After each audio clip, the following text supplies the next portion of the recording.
August 15, 1969లో ISRO అనేది మన ఇండియాలో క్లియర్గా ఎస్టాబ్లిష్ చేసినటువంటి ఇయర్. క్లియర్గా ఎప్పుడు ఆ ఇయర్ మనం గుర్తుపెట్టుకోవాలి, 1969 క్లియర్లీ. నథింగ్ బట్ ఆ కమిటీనే ఇలా కన్వర్ట్ అయిందని అనుకోవచ్చు ఇండైరెక్ట్గా మనం చూస్తే, ఆ డెవలప్మెంట్స్లో మనం చూస్తే.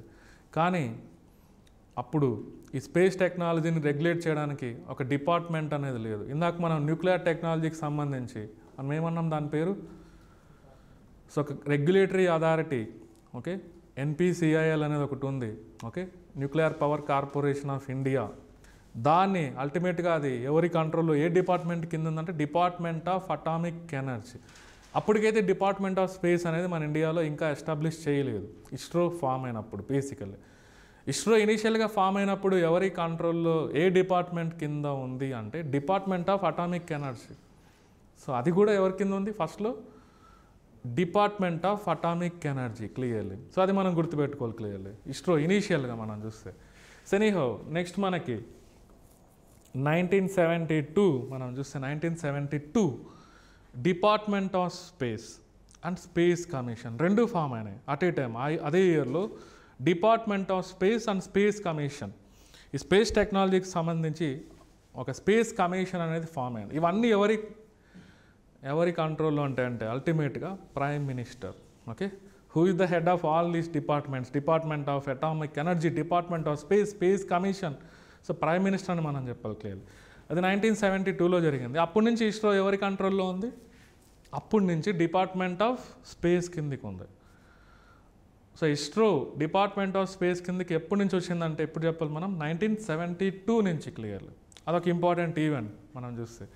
సో నెక్స్ట్ థింగ్ 1975, ఓకే, అది కూడా ఒక important thing. April 19, 1975 Aryabhata satellite. So India's first satellite Aryabhata satellite clearly. మనం తయారు చేసిన మొట్టమొదటి శాటిలైట్ ఏదంటే మనం లాంచ్ చేసింది Aryabhata satellite.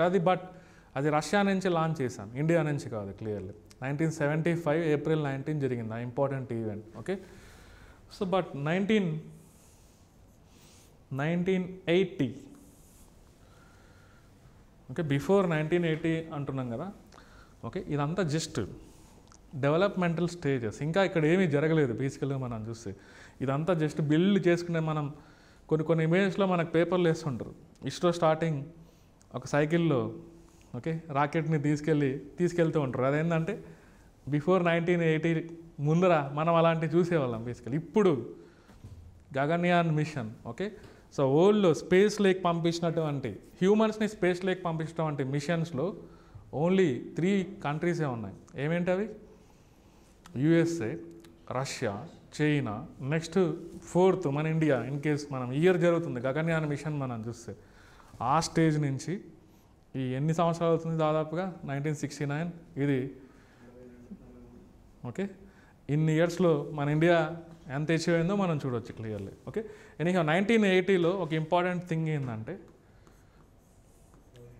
Okay, so Rohini satellite అనేది మన ఇండియా నుంచి మనం లాంచ్ చేసాం, మన ఇండియా నుంచి బేసికల్లీ, ఓకే. దాన్ని లాంచ్ చేసిన లాంచ్ వెహికల్ ఏదంటే ఇందాక మనం అన్నామా దీని పేరుతో SLV-3 clearly, satellite launch vehicle 3 clearly. So ఇది కొంత ఇంపార్టెంట్ థింగ్స్ దాని ముందర. నెక్స్ట్ ఆఫ్టర్ 1980 తర్వాత మనం చూస్తే, okay, 1982 PSLV program initiated, just start అయింది అప్పుడే. ఇనిషియేటెడ్ అంటున్నాం, PSLV program just started, initiated అంటున్నాం క్లియర్లీ 1982లో. అది స్టార్ట్ అయింది 1982లో. దాని నుంచి ఫస్ట్ ఆ PSLV వెహికల్స్ తయారు చేయడం స్టార్ట్ అయిందేమో 1982. దాని నుంచి ఒక ఫస్ట్ సక్సెస్ఫుల్ ఫ్లైట్ అనేది అరౌండ్ మనం 1994లో మనం చూడవచ్చు. సో 1994లో అంటే ఆ ప్రోగ్రామ్ అప్పుడు ఇనిషియేషన్ అవుతే ఈ PSLV అనేది దాదాపుగా దాని నుంచి ఒక సక్సెస్ చూడడానికి 1994 వరకు మనకు పట్టింది క్లియర్గా, ఓకే. సో నెక్స్ట్ 1983 మనం అన్నాం ఇందాక కమ్యూనికేషన్ శాటిలైట్స్ అన్నామా, ఒక వర్డ్ యూజ్ చేసామా, శాటిలైట్స్ టైప్స్లో కమ్యూనికేషన్ శాటిలైట్స్. సో వాటికి సంబంధించిన ఒక base INSAT system, INSAT. So Indian national satellite system, INSAT system ఎప్పుడు స్టార్ట్ చేసేది? ఇదంతా దేనికోసం? ఇదంతా కమ్యూనికేషన్ శాటిలైట్స్. ది సిస్టమ్ మొత్తం ఏముంటాయంటే కమ్యూనికేషన్ శాటిలైట్స్. సో దాన్ని ఎప్పుడు మనం స్టార్ట్ చేసామంటే, మన కమ్యూనికేషన్ శాటిలైట్స్ సంబంధించి బేస్ ఎప్పుడు స్టార్ట్ అయిందంటే 1983. ఇన్సాట్ సిస్టమ్ అనేది 1983లో మనం స్టార్ట్ చేసాం. So next thing 1987. ఓకే, ఇక్కడ SLV-3 తర్వాత ఇది ఫస్ట్ జనరేషన్ అంటున్నాం. నెక్స్ట్ మనం సెకండ్ జనరేషన్ ఏమంటున్నాం? ASLV, third generation PSLV, fourth generation GSLV అంటున్నాం. ఓకే, సో ఈ 1987లో మనకి అగ్మెంటెడ్ శాటిలైట్ లాంచ్ వెహికల్ అనేది టెస్ట్ చేసాం. క్లియర్లీ సక్సెస్ఫుల్గా టెస్ట్ చేశారు అంతే, ఎక్స్పెరిమెంటల్ పర్పస్ కోసం అంతే. Augmented satellite launch vehicle clearly 1987లో జరిగింది. క్లియర్లీ నెక్స్ట్ 1988లో సో ఇది ఏమంటున్నాం మనం? INSAT system. Okay, so next IRS system. So Indian remote sensing satellite system. ఇందాక మనం చూసామా రిమోట్ సెన్సింగ్ శాటిలైట్స్, దానికి ఇంకొక పేరేంటి? రిమోట్ సెన్సింగ్ శాటిలైట్స్కి ఇంకొక నేమ్ ఏంటి? నేను చెప్పా కదా ఇందాక, EOS అంటే ఏంటి? Observation earth observation satellites. వాటికి ఇంకొక పేరేంటి? Remote sensing satellites.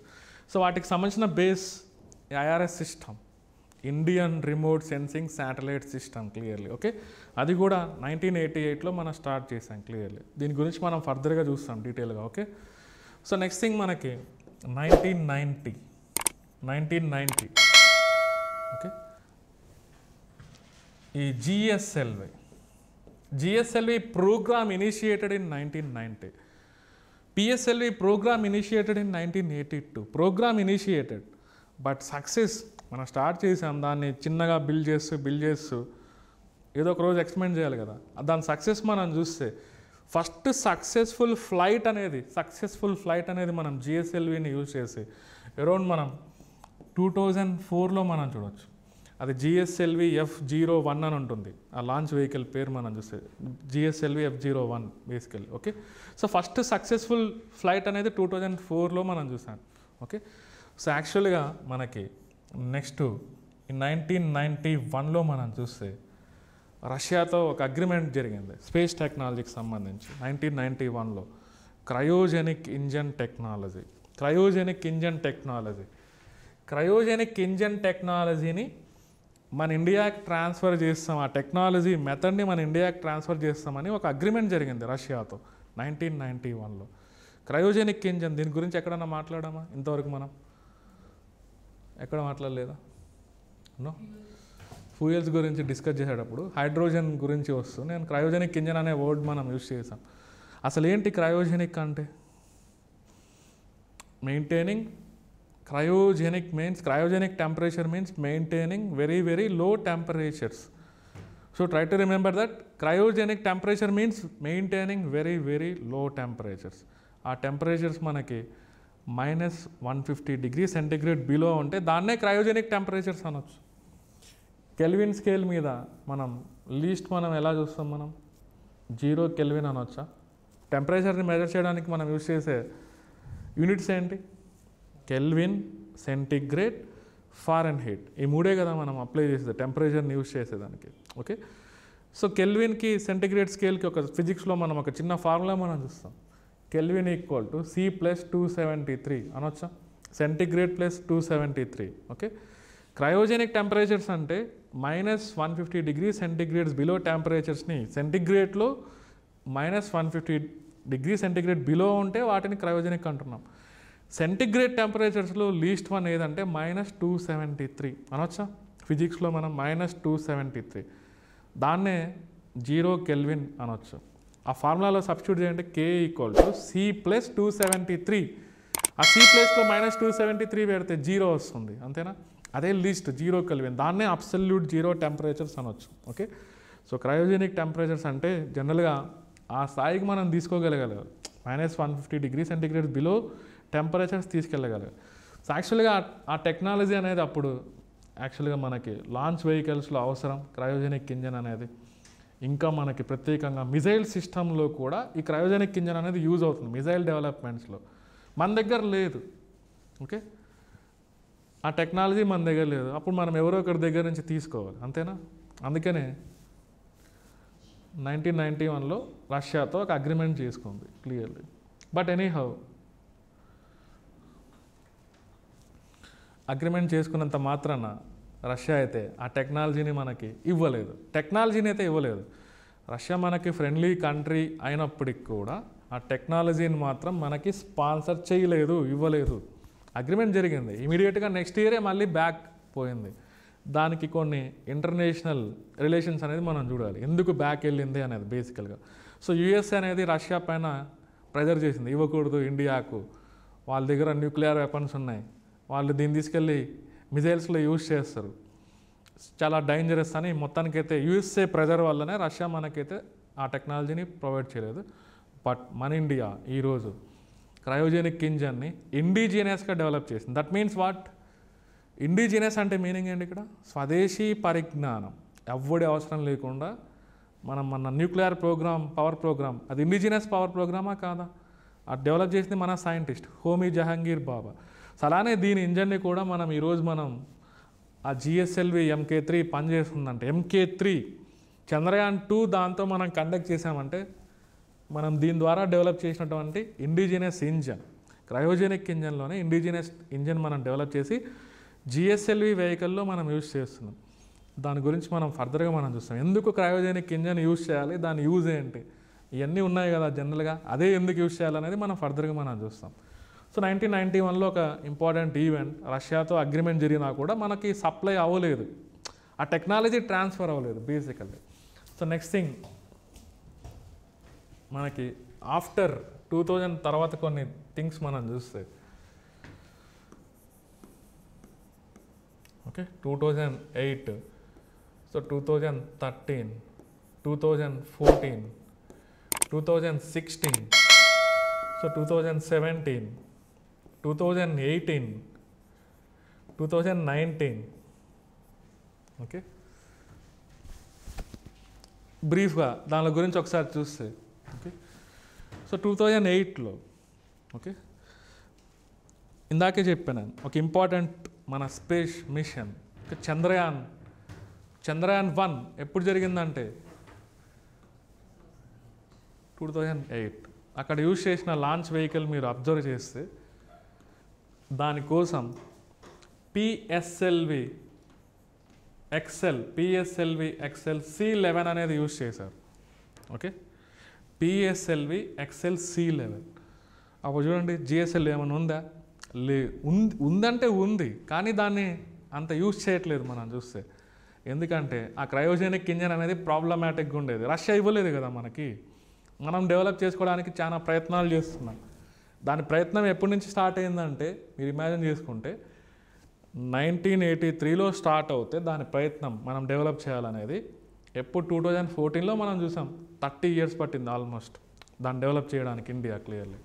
ఎనీహౌ ఈ 2008లో జరిగిన ఒక ఇంపార్టెంట్ ఈవెంట్ ఏంటంటే చంద్రయాన్ 1, అది మనం గుర్తుపెట్టుకోవాలి, by using PSLV XL C11 బేసికల్. సో 2013 ఇందాకే నేను అన్నా first interplanetary mission, okay, Mars orbiter mission basically. So దీన్ని ఇక్కడ కూడా మనం ఏమి యూజ్ చేసాం? PSLV XL C25, PSLV XL C25. అక్కడ కూడా మళ్ళీ PSLVనే, వేరే ఆప్షన్ లేదు క్లియర్లీ. ఆ PSLV XL అనేది కొంత PSLVలో అడ్వాన్స్డ్ వర్షన్ XL అనేది బేసికల్లీ.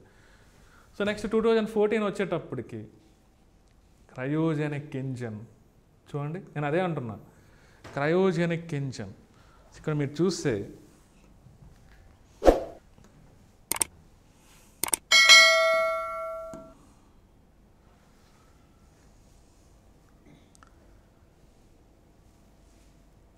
యా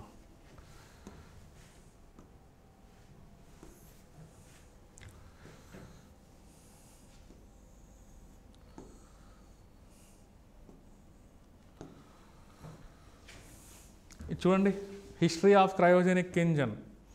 నేను ఎప్పుడు స్టార్ట్ అయినా అరౌండ్ 1983 ఆ టైంలో స్టార్ట్ అయింది అంటున్నాం మన డెవలప్మెంట్. ఓకే, ఫస్ట్ టీమ్ అనేది మన ఇండియాలో ఫామ్ అయింది.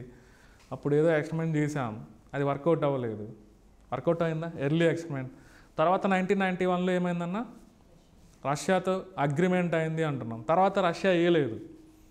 తర్వాత నుంచి మళ్ళీ టెస్ట్ చేసుకుంటూ వస్తే క్లియర్గా తర్వాత నుంచి టెస్ట్ చేసుకుంటూ వస్తే ఫస్ట్ సక్సెస్ఫుల్ ఫ్లైట్ దీన్ని ఉపయోగించి మనం ఎప్పుడు చేసాం ఫస్ట్ 2014. ఓకే, అప్పటికే మన మొత్తం ఓల్డ్ లెవెల్లో ఎవరికి వాళ్ళు డెవలప్ చేసుకున్నటువంటి క్రయోజెనిక్ ఇంజన్స్ లిస్ట్లో మన ఇండియా ఏ ప్లేస్లో ఉంది? అదే ఎవరికి వాళ్ళు అంటే nothing but indigenous. First, second, third, fourth, fifth, sixth one. Okay, so మనకి క్రయోజెనిక్ ఇంజన్ డెవలప్మెంట్లో మన ఇండియా యొక్క ప్లేస్ ఎంత ఉందంటే మనం అలా కూడా అడుగుతారు ఎగ్జామ్లో క్లియర్లీ. ఎంత ఉంది ప్లేస్?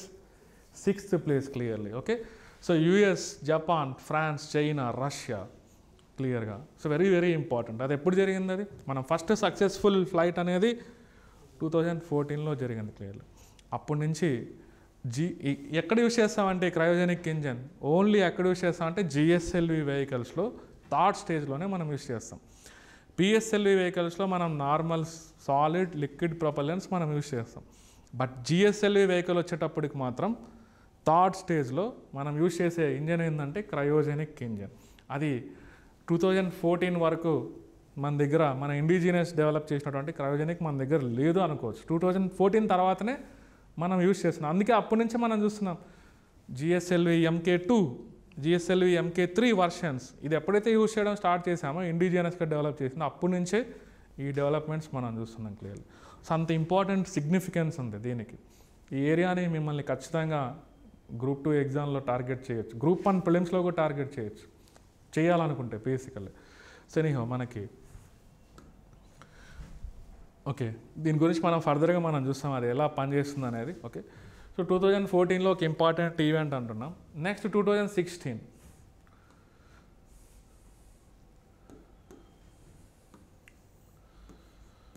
ఇది చూడండి RLVTD. ఇందాకే మనం డిస్కస్ చేసామా RLVTD. ఓకే, ఏంటి దాని abbreviation? Reusable launch vehicle technology demonstrator. ఉన్న లాంచ్ వెహికల్స్తో పోలిస్తే దీని డిఫరెన్స్ ఏంటంటే శాటిలైట్స్ని ఎక్కడ కావాలంటే అక్కడ ప్లేస్ చేసి మళ్ళీ మనకు కావాల్సిన లొకేషన్ దగ్గర వచ్చి ఆగిపోతుంది బేసికల్లీ. ఆ టెక్నాలజీ ఇంతవరకు అయితే యుఎస్ స్పేస్ ఎక్స్ సంస్థ వాళ్ళు యూజ్ చేస్తున్నారు. ఫ్యూచర్లో మనం కూడా ఇవి యూజ్ చేసేదానికి స్కోప్ ఉంది. ఇదంతా టెక్నాలజీ మిషన్ ఈ బేసికల్గా మిషన్ మోడ్గా జరుగుతుంది. RLVTD అనేది మనం చూస్తే ఒకసారి జస్ట్ రిమెంబర్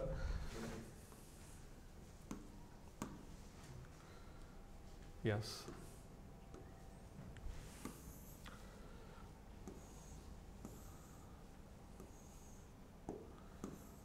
ఇలా చూడండి clearly.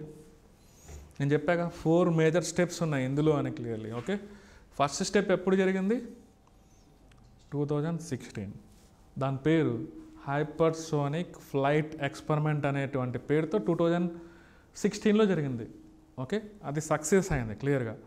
Hypersonic flight experiment. Second landing experiment ఈ మధ్య మొన్న ఫిబ్రవరిలో ఎక్కడ జరిగిందని చెప్పాను నేను? చిత్రదుర్గ, కర్ణాటకలో. మీరు కావాలంటే కొట్టండి గూగుల్లో, ఒకసారి కొట్టండి జస్ట్.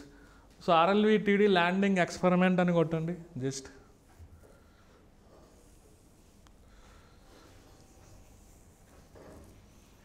ఏమని వచ్చింది? RLVTD landing experiment.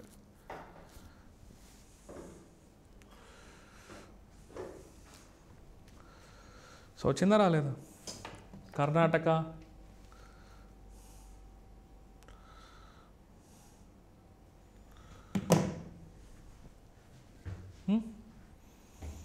ఈ పేరు జస్ట్ దీన్ని టైప్ చేయండి, ల్యాండింగ్ ఎక్స్పెరిమెంట్ అని. RLVTD landing experiment recently conducted in అని కొడితే వస్తుంది గూగుల్. ఎక్కడ? Karnataka, Chitradurga district. So try to remember that thing. ఉందా? అది మిమ్మల్ని ఎగ్జామ్లో అడగచ్చు. ఓకే, ఎందుకంటే ఇది ఓల్డ్దేం కాదు, ఇది జరుగుతూనే ఉంది ఇంకా మన ఇండియాలో దీనికి సంబంధించి. ఓకే, ఒకటి ఆల్రెడీ 2016లో జరిగింది, ఇంకొకటి ఇప్పుడు జరిగింది లేటెస్ట్గా 2020. సో నెక్స్ట్ ఫ్యూచర్లో మళ్ళీ ఇవి ఉన్నాయి దీనికి సంబంధించి. రిటర్న్ ఫ్లైట్ ఎక్స్పెరిమెంట్, ఇది కూడా ఒక ఎక్స్పెరిమెంట్ మార్చి చేస్తున్నారు. ఇంకొకటి ఇందాక నేను అన్నా స్క్రామ్జెట్ ఇంజన్, దాని ప్రత్యేకత ఏంటి? Turbojet engine, ramjet engine, scramjet engine comes under air breathing propulsion systems. ఇవి యూజ్ చేస్తే ఆక్సిడైజర్ని, అడ్వాంటేజ్ ఏంటి?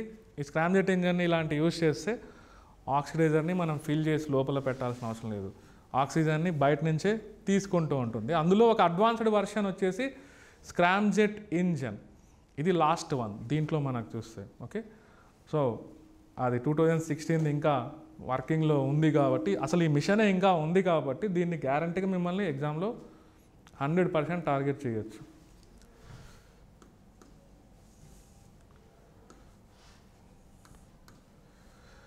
సో నెక్స్ట్ వన్ చూస్తే మనకి ఈ 2017 ఈవెంట్ మనం చూస్తే ఒకటి. సో ఇందులో మనకి మనం అంటున్నాంగా జిఎస్ఎల్వి వర్షన్స్లో MK3 అడ్వాన్స్డ్ వర్షన్స్ అంటున్నాం బేసికల్లీ. సో దాన్ని యూజ్ చేసి జీశాట్, సో జీశాట్ 19 అనే కమ్యూనికేషన్ శాటిలైట్ని జిఎస్ఎల్వి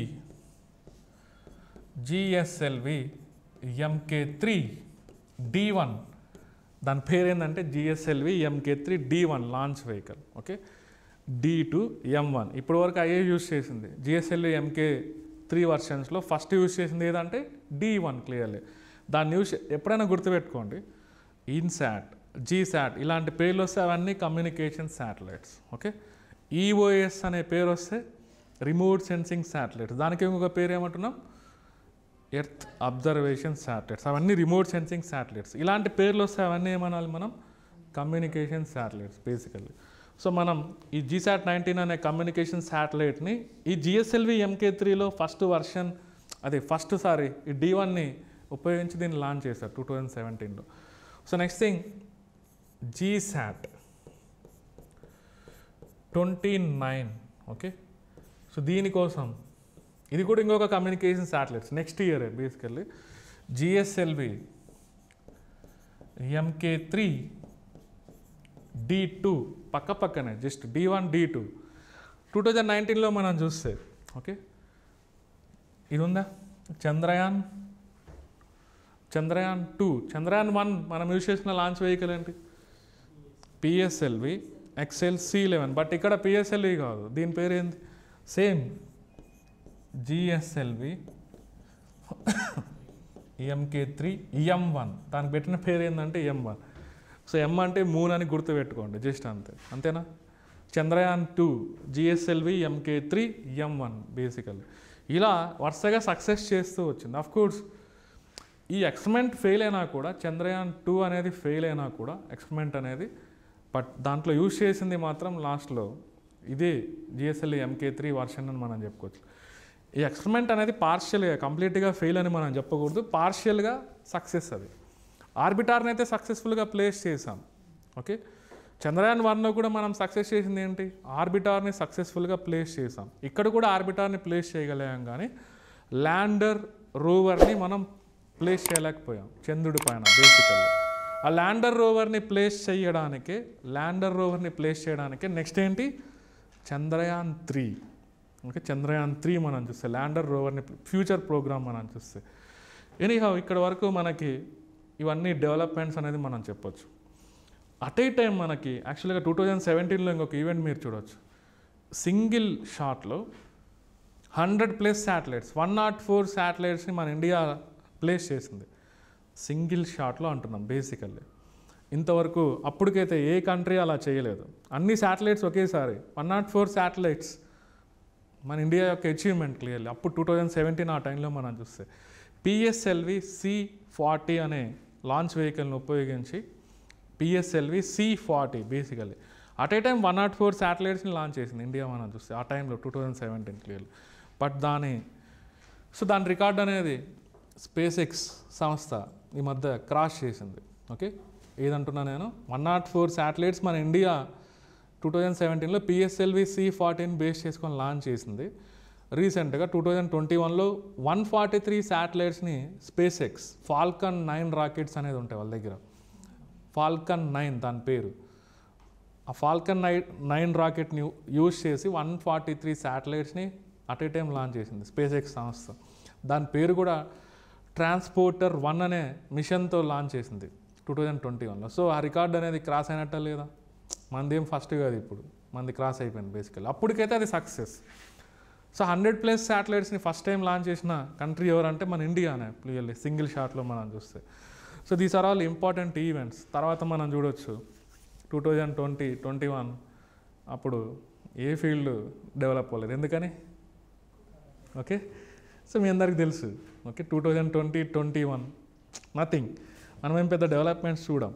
తర్వాత మళ్ళీ 2022 నుంచే మళ్ళీ స్టార్ట్ అయింది. ఓకే.